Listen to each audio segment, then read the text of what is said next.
Magandang umaga po, muli po yung lingkod, si Chef Roy. Mayroon po akong narinig na nangangaral na ang pumalit daw kay Judas na apostol, si Pablo. Kasi po, kailangan po 12 apostol ang mangangaral, magpatotoo na si Jesus ay namatay, muling nabuhay at umakyat sa langit. Siyempre, bawas po ng isa dahil wala na si Judas ng panahong inutos ng ating Panginoon Jesus na kung paano ako isinugo ng Ama, gayon din naman isinusugo ko kayo. Ayan. Kaya tinuloy ng kanyang mga alagad na mangaral. Pero kulang po sila, 11 lang sila. Pero kaya kailangan lang pumili ng isa pa para 12 po talaga. Kaya pakinggan po ninyo, babasahin yung lingkod kung sino pumalit kay Judas sa Gawa 1:22. Pakinggan po nyo. Kaya dapat pumili ng isang makakasama namin bilang saksi sa muling pagkabuhay ni Jesus. Kailangan siya ay isa sa mga kasama namin sa buong panahon. Sa buong panahon kasama namin ang Panginoong Jesus mula nang bautismuhan ni Juan si Jesus hanggang sa siya ay umakyat sa langit. Kaya iminungkahi nila ang dalawang lalaki, si Matias at si Jose, na tinatawag na Barsabas, na kilala rin sa pangalang Justo.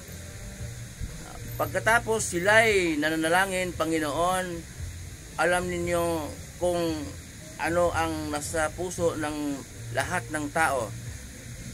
Ipakita po ninyo sa amin kung sino sa dalawang ito ang inyong pinili upang maglingkod bilang apostol kapalit kay Judas na tumalikod sa kanyang tungkulin nang siya ay pumunta sa lugar na nararapat sa kanya. Nagpalabunutan sila at si Matias ang napili, kaya siya ay idinagdag sa 11 apostol. Yan po. Si Matias pala po ang napili. Nagpalabunutan po sila Kaya si Matias po ang pumalit kay Judas. Hindi po si Pablo.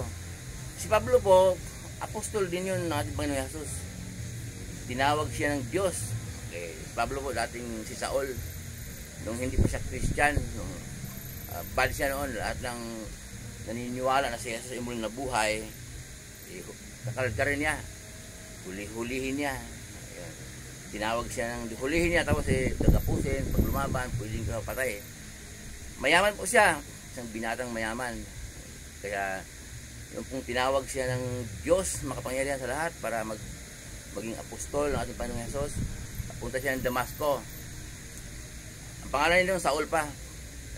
Binulag siya, nakita niya yung isang liwanag na parang araw, tumama sa kanyang mata.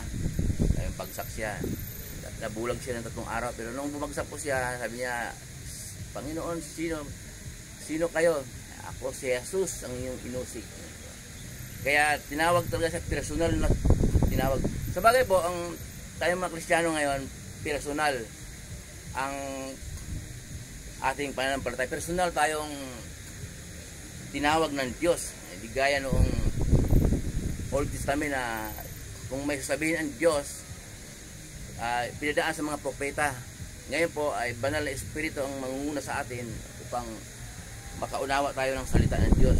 Personal talaga po ang pakikipagrelasyon ng Diyos sa atin. Muli po yung lingkod, si Chef Roy. Pagpapalain po tayong lahat. Ingatan tayo ng Diyos. Kahit saan po tayo pupunta, manalangin po tayo bago umalis at sasamahan tayo ng Diyos.